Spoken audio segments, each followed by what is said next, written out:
meses praticamente morando no hospital para ficar perto e acompanhar o tratamento do filho recém-nascido. Esse foi o drama vivido por uma moradora de Caxias do Sul. Quando finalmente a criança recebeu alta, a mãe se deu conta de que a licença estava terminando. Para ela e também para a justiça, só havia uma saída: prorrogar o afastamento do trabalho.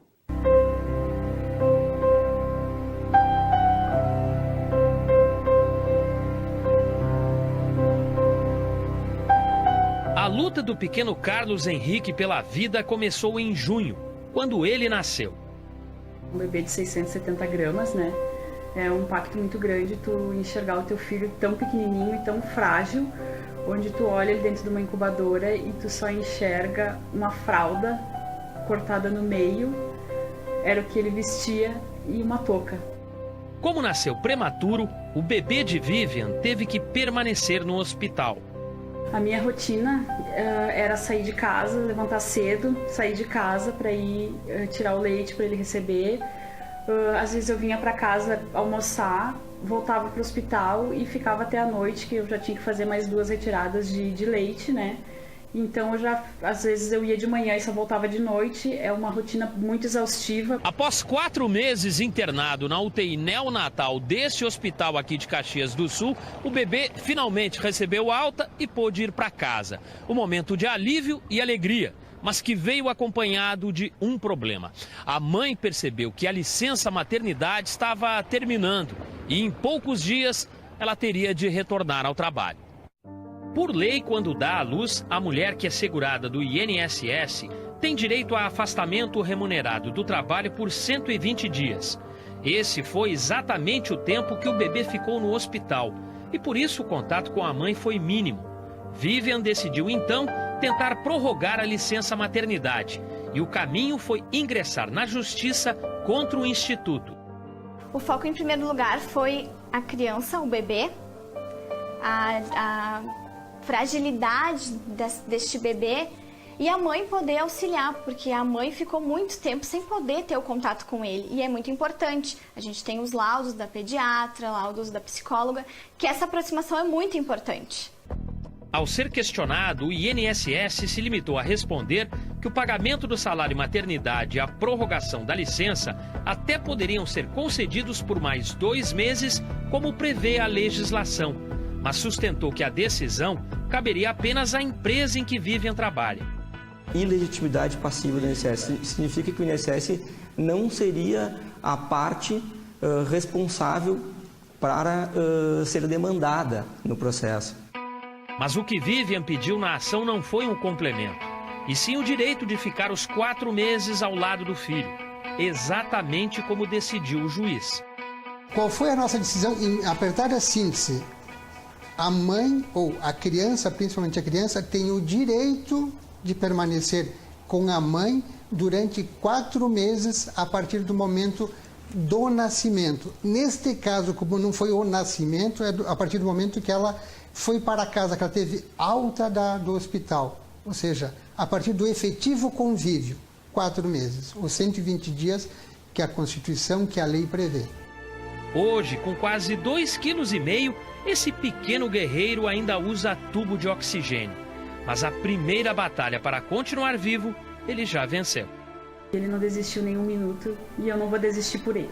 É o nosso tesouro. É o presente que Deus deu para nós esculpir e cuidar.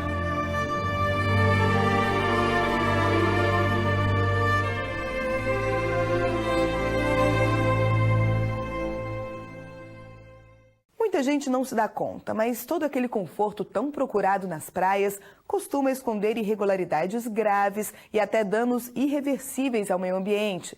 No Ceará, construções de quiosques e restaurantes estão na mira da fiscalização. Em pelo menos um dos casos, a ordem da justiça já foi dada. Os responsáveis devem demolir parte do imóvel. A Praia do Cumbuco fica em Caucaia, a 29 quilômetros de Fortaleza. O lugar surpreende pela paisagem e atrai turistas de todos os cantos do mundo. Esse jovem italiano veio em busca dos ventos fortes do Ceará. Ele é praticante do kitesurf, um esporte radical que usa uma prancha e essa espécie de pipa. Também é preciso ter um pouco de sorte e contar contato com a natureza. Sim, me gusta muito porque há muita gente que vem aqui para fazer de kitesurf, para divertir-se. Para atender cada vez mais visitantes, bares, restaurantes e hotéis investem em estrutura. A pequena vila de pescadores ganhou estabelecimentos como este, que tem quase 10 mil metros quadrados de área construída. Para evitar que os empreendimentos saiam da linha, ultrapassem o limite permitido e acabem ocupando a faixa de areia, a fiscalização tem sido intensa. A faixa de praia, pelo seu caráter ecológico e paisagístico, ela configura-se como uma área de preservação permanente, não podendo haver edificações sobre ela e tendo que ser garantido também o livre acesso da população. Fiscais do IBAMA fazem visitas técnicas a pedido do Ministério Público Federal. A intenção é confirmar suspeitas de que tem gente descumprindo a legislação. Nós solicitamos que o IBAMA e o Serviço de Patrimônio da União fizessem um relatório, um laudo, dizendo quais eram as ocupações indevidas. E nós realmente tivemos que ajuizar essa ação em virtude desses laudos. A ação a que o procurador se refere tem como réu o restaurante Velas do Cumbuco. De acordo com o estudo do IBAMA, as irregularidades estão em 400 metros da área que foi ocupada pelo estabelecimento. Aqui, outro problema. Mesmo não sendo de alvenaria, os pilares que dão sustentação aos quiosques são fixos, o que é proibido pela legislação. O responsável se defende. Não temos nenhuma encanação hidráulica, não temos nenhuma instalação elétrica, portanto, por isso ela só funciona até 5 horas da tarde, não se faz nenhum evento à noite. O caso envolvendo o restaurante é antigo. No ano passado, uma decisão chegou a determinar a retirada desses quiosques. Como a ordem era de primeira instância, o empresário apelou ao Tribunal Regional Federal da 5ª Região, mas não teve jeito. No segundo julgamento, os desembargadores reconheceram as irregularidades e mantiveram a sentença para a desocupação da área. A expectativa é que a medida tenha reflexos para os turistas e também para a biodiversidade. Por aqui, muita gente espera, por exemplo, que as tartarugas marinhas voltem a usar essa faixa de areia para a desova. O fiscal revela que o trabalho já tem dado resultados com outros visitantes ilustres. A gente tem observado, junto com algumas organizações que têm nos procurado, da ocorrência de golfinhos aqui no mar, no litoral, em frente à Fortaleza e também ao Mar da Caponga. Como os nossos técnicos já viajaram aí no mar e observaram mais em águas profundas, né, que esses animais têm frequentado o nosso litoral. A presença constante de fiscais na praia serve ainda para garantir o monitoramento das embarcações, delimitar trechos de pesca e orientar os apaixonados pelo mar. Para esse biólogo, o melhor caminho é mesmo investir na conscientização. Se preservando essas áreas, a gente tem um retorno extremamente importante para a sociedade, um retorno socioeconômico da economia local, impulsionando desde a produtividade pesqueira até mesmo impulsionando o turismo. Cristina conheceu a Praia do Cumbuco há 7 anos. Gostou tanto que todos os anos deixa a Itália para passar alguns dias na região. Eu sou apaixonada de esta praia. E pelo visto, Cristina não é a única.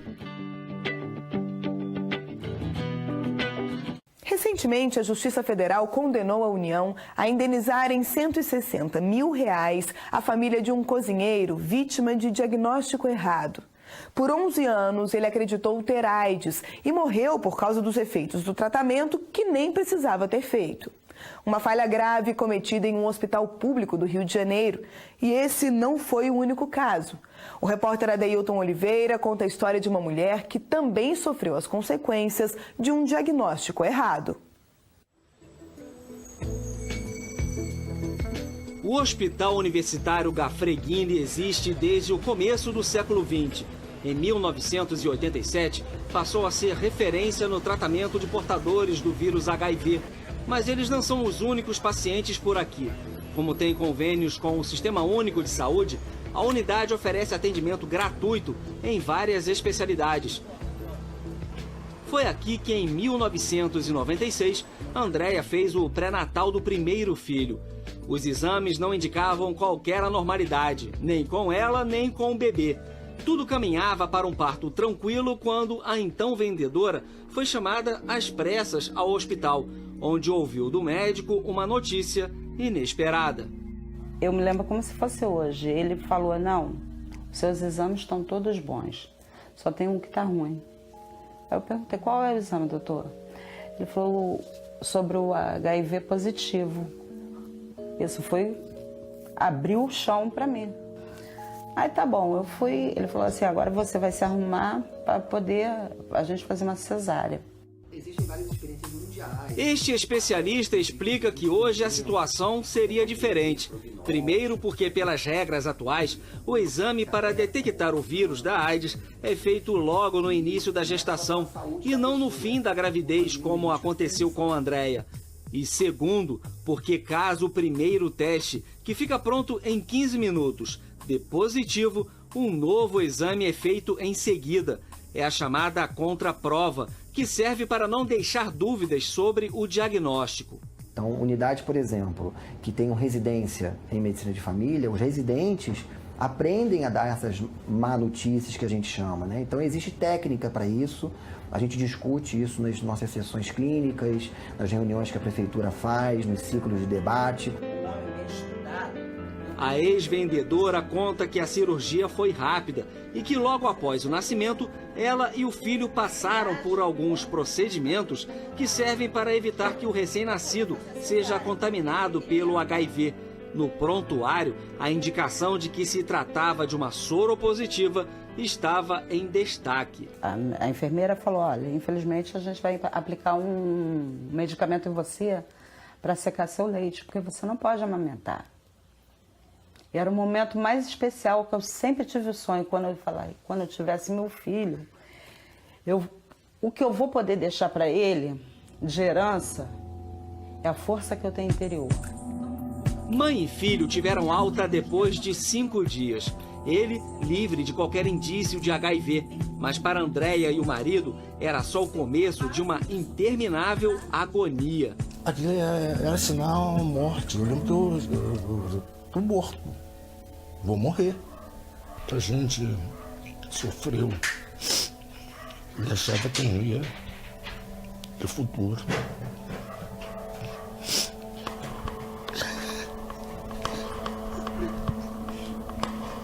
Isaías não teve coragem de fazer o teste e, para piorar a situação, começou a emagrecer de uma hora para outra. Chegou a pesar 56 quilos. Foi quando o casal mais sentiu o peso da discriminação. Quando a gente ia sair, a gente ia na rua, encontrava amigo, poxa, vamos tomar um refrigerante, até uma cerveja mesmo, que eu acho que isso não tem nada a ver.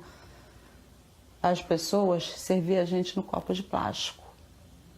Aí a gente via que as pessoas estavam tomando um copo de vidro. Pô, eu não me oponho a beber em copo de plástico, não.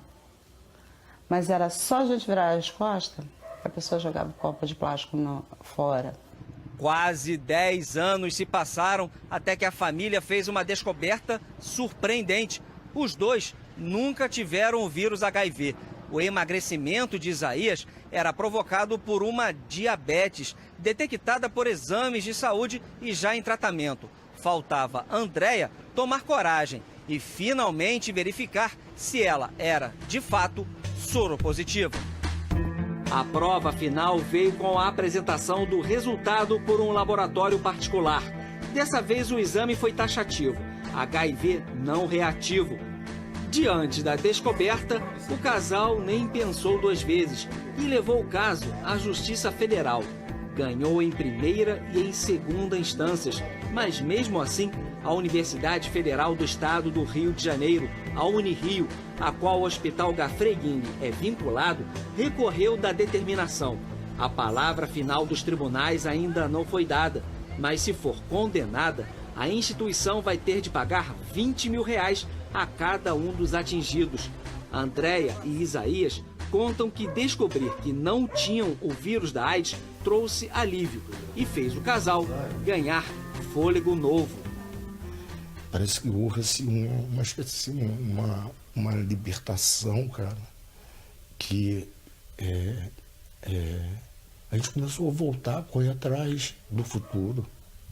Eu voltei a estudar, ela também. A gente, Castelo do Barranco, está estudando até hoje. Mas o que mais choca foi o dano que causou, o dano psicológico, né? Entendeu? um dano que eu acho que é irreversível isso. Nada, não adianta dinheiro. Não vai pagar isso não, cara. A intenção é usar o dinheiro para apoiar o filho nos estudos.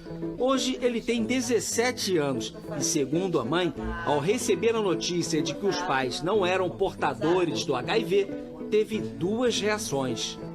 Foi um alívio. Mas ele falou, vai pra dentro, tô aqui do teu lado. A justiça tem que ser feita. Só isso, ele só pede justiça, como eu também peço.